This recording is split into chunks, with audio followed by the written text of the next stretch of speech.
Hello everybody and welcome to the Florist Workshop. My name is Chris Borzym. I'm the owner of Christopher Mart Fine Flowers and Gifts in Brookfield, Illinois. Today on our show we are going to be making an arrangement called a walk in the park, which is going to represent the landscape of the town of Riverside. And with us today is the president of Riverside, Mr. Mike Gorman. Mike, welcome to the show. Thank you, Chris. You know, Riverside is all about this guy named Frederick Law Olmsted, and I would like you to explain a little bit why Riverside is and why is there such importance put on Mr. Olmsted. I'd love to. I always like an opportunity to talk about the history and heritage of the Village of Riverside. Behind me I brought along the general plan of the Village of Riverside. That is from 1869. Riverside was designed as a suburban planned community, a retreat from the city. The Riverside Improvement Company hired Frederick Law Olmsted, who is a renowned landscape architect, to design the Village of Riverside. This is what he came up with, much different from what existed at the time and from what exists today, which are the grid systems of streets. Why did he do such crazy curvy streets? Well, being landscape architecture, his focus was on the landscape, and his thinking was, as you came into the Village of Riverside from the city, you enter into this tree canopy, green space. There are about one half of the village is represented by parks and open space. Tranquil. It's supposed to be a relaxing environment. So the curvilinear streets, they represented the contour of the land. They followed the contour of the river. Cool. He wanted to integrate everything into the landscape. Cool. Hence the walk in the park, everybody. We're going to have a little grass path. We're going to make it out of this flower. It's called green trick dianthus. Mike, I have a knife for you right here. All right. If you would, cut your stem on a sharp angle. We're going to about 2 or 3 inches long. All right. And as you cut, I'm going to start making the path. You can see it looks a bit like grass. It does, absolutely. I'll have to compliment you. Grass works. Asphalt and concrete doesn't work so well in a national landmark community. Yeah, it's not so pretty either. The Village of Riverside was designated a National Historic Landmark in 1970, and it's not just one street or a few homes. The whole town? It's the entire town, and the reason is Frederick Law Olmsted. It's because of our landscape design, and the village does its best to stay loyal to his design, while at the same time trying to balance the fact that we live in the 21st century. So there's a little bit of a tension, as there always is, between the past and the present. And we look to Olmsted and the past as kind of like a touchstone. You don't want to lose sight of where you came from. That's what makes us special. I see. But you have to realize our residents want things that didn't exist back then. So it's this balance. I can see that. All right. It's very nice. We have our little pathway done. This is a flower called green hydrangea, Mike. We're actually going to turn these into little bushes. So if you would take your stem, cut it down about this far. Okay. We're going to have one on this end of the park. I'll let you take the leaves off there if you want them off. Alrighty, and one at this end of the park. Now, one thing I do know about Olmsted, he liked his landscaping to be noticed, but not like, wow, there it is. He want you to just look at it and enjoy. Soothing. Yes. He did not want the landscape or the hardscape, meaning the streets and the sidewalks, to be jarring, to drag your attention. He wanted you to just take in the pastoral beauty and soothness of the landscape. Cool, cool. All right. Now, are those hydrangea? Are those? Why are they that color yet? They're not changed. This is a natural color. Oh, okay. It's I'm used to the ones that hydrangea. Are different colors. Actually, they have a multitude of colors, hydrangeas. These actually come from Holland. Okay, this next foliage is called green pittosporum. From California, Arizona, dry states like that. Okay. We're also going to make little shrubs out of these. So we're going to put 2 or 3 together, and I'm going to put them. Take more off of here? Yeah, we can just use the snipper. Pretty nice, and cut them. All right. It looks like a ground cover. It actually grows on a neat bush, sort of about like the size of a lilac bush, which we all know what they are. We'll do one more of these. Not indigenous to this environment, then, this plant. No, it would not survive our winters whatsoever.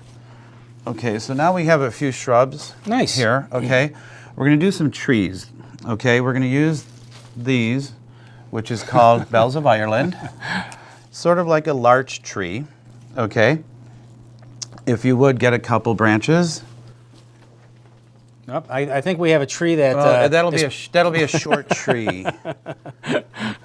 Okay, And we're going to cut one here.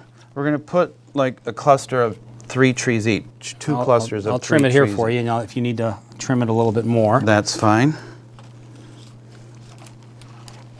Okay. Alrighty. Another one, or are you all set? Yeah, we're going to do another cluster on this side too.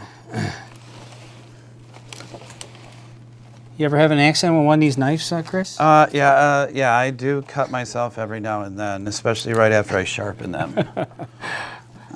Okay, one more. But a Band-Aid clears that up. Yeah, one more. I think I almost caught myself. There you go. You don't want to do that not with a suit on. All right, so we have 2 clusters of trees right now. Next, we're going to take the myrtle. Myrtle is from the southeastern states. This is actually from North Carolina. Ah. Make a couple sections of trees out of the myrtle too. Okay, about so high, huh?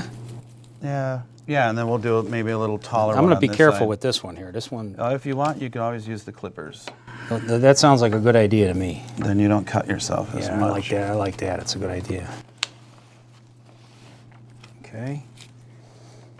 Another tree. Do you have a hard time getting all of these? Unusual looking. No, pretty much you could get anything from the drop, like at the drop of a hat. It's with shipping these days, it's very easy to get things from all over the world.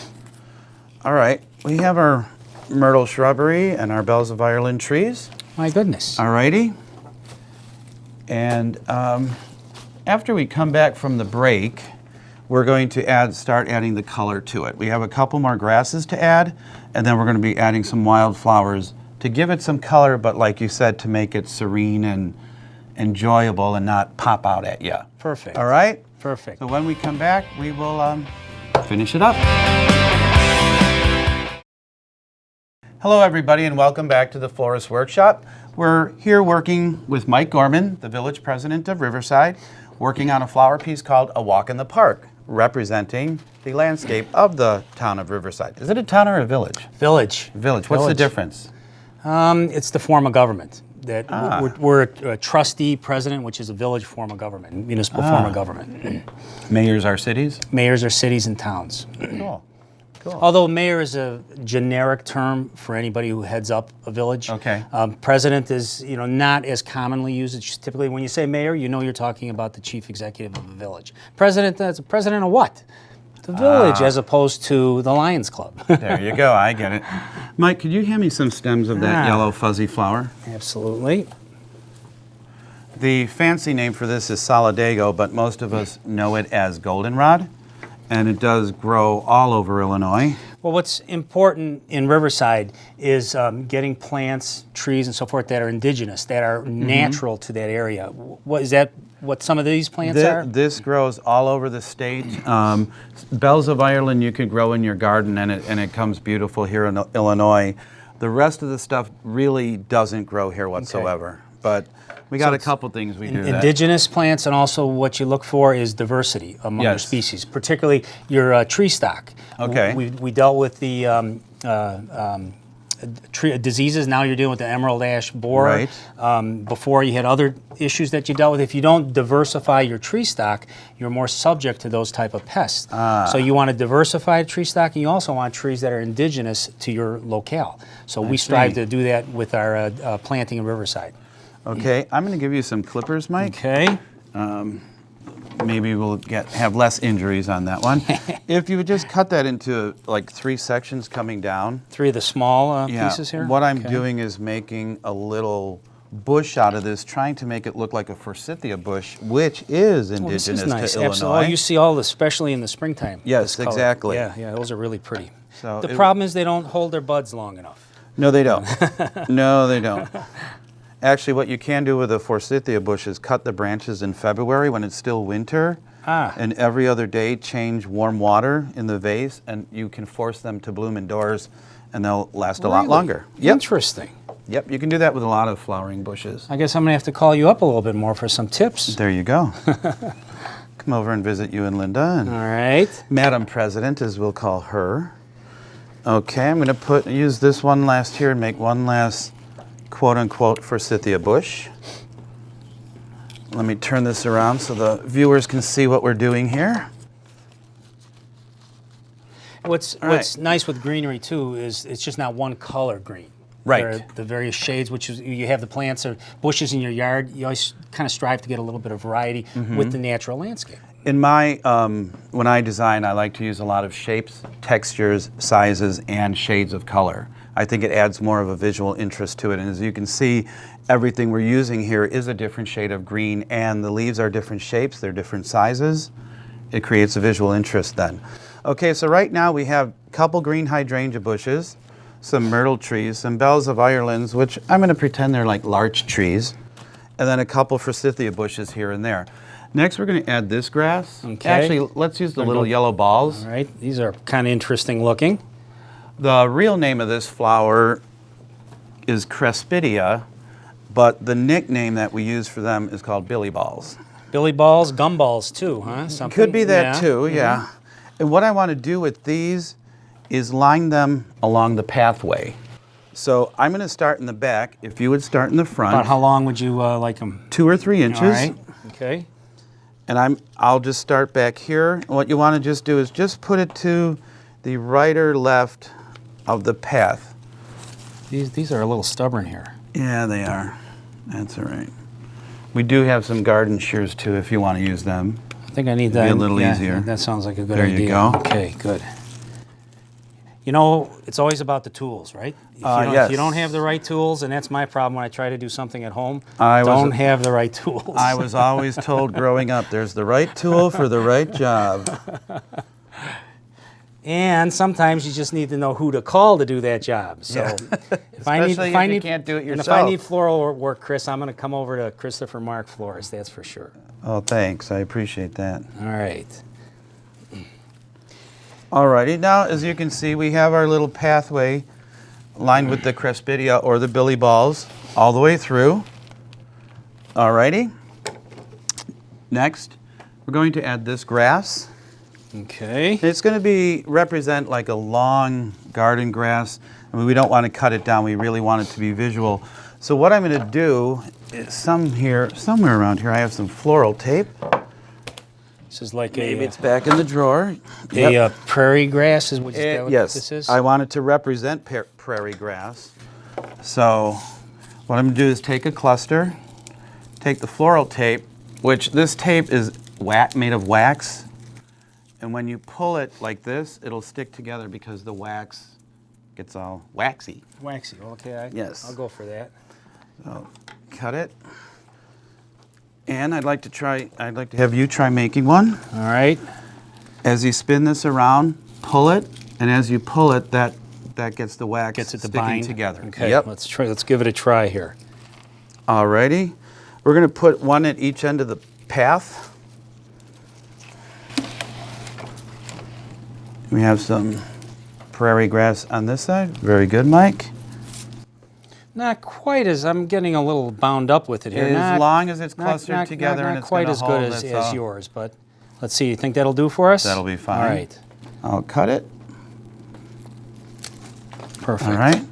As long as I don't have to clean up the floor, we're okay. I'll clean that up later. And we'll plant this one at the end of our path on this side. So now we have 2 sections of prairie grass with the rest of it. When we come back, Mike, we're going to put the finishing touches on it. We're going to add the color of the flowers, but make it subtle and not shockingly out there. Perfect. All righty? And welcome back to the Florist Workshop. In this section, we're going to finish up our arrangement called A Walk in the Park with our guest, Mr. Mike Gorman, the village president of Riverside. Mike, is this looking like an Olmstedian style arrangement right now? Except for these things here. These are kind of strange looking. But I think it's great. I mean, you have the subtleness with some color in here. There you go. I tell you right now, the favorite thing, I love this grass that you have here. That is, what is this again? It's called green trig dianthus. It's actually in the carnation family. That is really interesting. A dianthus is actually a form of a carnation. So it's pretty cool. Next, we're going to be adding some blue, but not real heavy in blue. This is called limonium.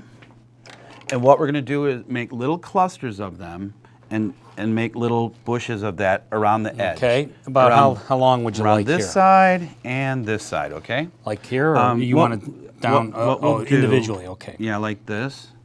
And then I'll put it out. If you would cut them this length, Okay. I'll cut them down to the size I need them. That's good. Depending on where they're going in the arrangement. I'll do the gross motor skill. You do the fine motor skill. Alrighty. All right. We're going Okay. to alternate the blue and the heather, which we'll be putting in next. It's kinda And not then too if it's too much of a wow, you let me know, and then we'll make it a little more subtle by adding more greenery to it. All right. So far, so good. All right. I want everyone out Those there are in great. TV land to see Sort what of we're like doing. resemble a lilac. A little bit, yes, and lilacs Because you see a lot of lilacs in very our communities, indigenous in the Riverside, too. Brookfield area. Yes. Yes, it is. A little bit more, or is that good for that side? That's good for that side. We'll do the other side now. Okay. So about the same amount of this stuff. Oh, same thing? Yep. Okay. Yeah, we want some on both sides. Now, Mike, you had kids that went through RB, right? Oh, absolutely. I had all three of my children are graduates of RB from 2000, 2002, and 2006. Awesome. So we had a great experience And at RB. one of them is still there in some capacity, right? Yes, my middle child, my daughter Mo, who graduated from RB in '02. She's a second grade teacher in Berwyn. This is her 6th year teaching. Very, very proud of her accomplishments. And she is the pom and dance coach at RB High School. And I think this is her 5th year doing that. And, Wow, already? she was first a cheerleader in college and then a pom member in college. So. As you know, Mo, I mean, Yep. you talk about athletics, she lives and dies athletics. She loves the environment. So she's so happy to be working with the kids at RB. I was actually Maureen's cheerleading coach when she was there, and if there was any cheerleader that took that game against Joliet Catholic harder than anyone else, it was her. Yes. And I think to this day she still has a little bit of resentment towards JCA. Without a doubt. Yes. Whenever we're driving, you take the Stevenson out and you go past Joliet, you can always see her starting to get real surly. All righty, Mike. Okay. Next we're going to use the Scottish heather, All right. and this actually is from Scotland. Okay. What's our plan here? The plant, actually, this stuff, we want to look for the fuller branches, you know, like this. And I don't want the points. I would rather us snap them off. So this too then resemble lilac bushes also. Yeah. Do lilacs different? No, they're just not the purple, right? Oh gosh, no, they're all shades of pinks and lavenders, two purples. I guess we have some by our house which are the purple. So There's a variety called Miss Kim. It's more of a pink lilac That than off anything there. else. Okay. All right, we have one of our bushes done here. We're going to do another one here. All right. Well, Mike, if anything, you know how to cut flowers. Doing a good job with Well, that. I know how to admire flowers. How's that? I think I mentioned to you the other day, I mean, flowers bring smiles to your face. I mean, I love flowers because they make you happy. Yes, that they do. Good memories. Okay, a little bit Alrighty. more. Yeah, I'm putting a couple more shrubs of the Pittosporum in.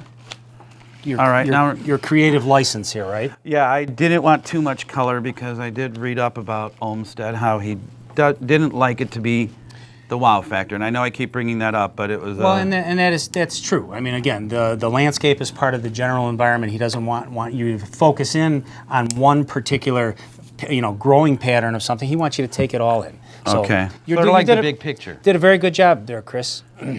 All right. I enjoy that. A walk in the park, huh? A walk in the park, yeah. I just want to get a couple more here just to fill in the holes. We have one more hole right here. We'll put one more of these in it. And there's one on the other side. All righty. And Mike, we're done. Well, Here you go. I'm pretty proud of what we Walk in the accomplished park. here. Yep. Yeah, absolutely. Now we got to stand here and talk while they run credits. All right. Well, Okay. I would think that we have our RB community who have seen this here. They'll get an eye on this and say, "Hey, Chris, I'd like to have that Riverside. I'd like a look. walk in the park with you, Chris." Yeah, there Give you me that go. Riverside look. I like that. Okay. You did a real I wonder nice what a job. Berwyn look would be. Good job. So There you go. All right, this is though. I do particularly cool stuff? like that. Yeah, isn't that neat? I've not seen that before. So, can I use this instead of a Christmas tree at home maybe this year? A little bit easier. All righty, Mike, we're done here. We have our walk in the park. Different varieties of flowers and grasses to represent the town of Riverside with a nice little pathway right through it. Absolutely perfect. All right, thanks for being on the show. Thanks for having me on. All right, thank you, Chris. See you, Mike. All right.